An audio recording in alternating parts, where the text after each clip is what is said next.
What do you see concretely from this new Franco-German relationship? I mean, we say it's the axis coming back. Will it make Europe stronger? Macron went with once talking about the budget, but he didn't get much. Is it too soon?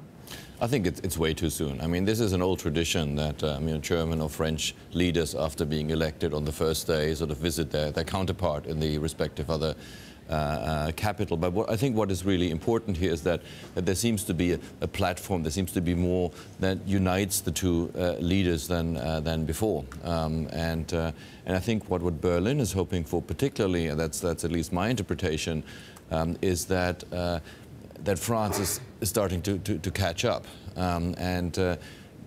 Over the last couple of years, or basically already since the crisis and a little bit before then, there's been a divergence of economic paths in particular, and over time also of influence, which brought Germany and Berlin into a situation of being sort of like a hegemon in Europe, which is a role the country and Merkel in particular never wanted to play in that way. So I think there's hope that there is going to be a reform drive that leads France to catch up again. Yeah, but Antonio, is there something that actually Germany can do in terms of bilateral relations to make sure that France does push through the reforms, especially at a time where you have a president, yes, that got elected, but he may not win a majority in the general elections come June 11th and 18th?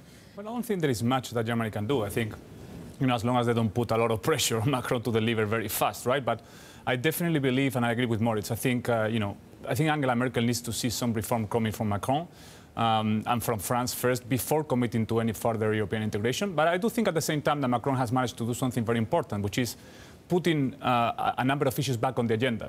Political scientists say there are two phases of power. One, that is imposing on the other side of the negotiation what you want. And the other one is that restricting the agenda to take off the agenda any issues for discussion. That's what Germany has done for the last 5 years. Macron is putting back those issues on the agenda. Okay, what needs to exactly happen? I know France has competitive problems, but what needs to happen for Europe to be strong? And we focus so much on France and, first of all, Netherlands. Is Italy really the problem child? Well, I think not so much on the Netherlands. I think where we really have two large economies in the Eurozone which have fallen behind in terms of economic dynamism and growth and reform momentum, that's France and that's Italy.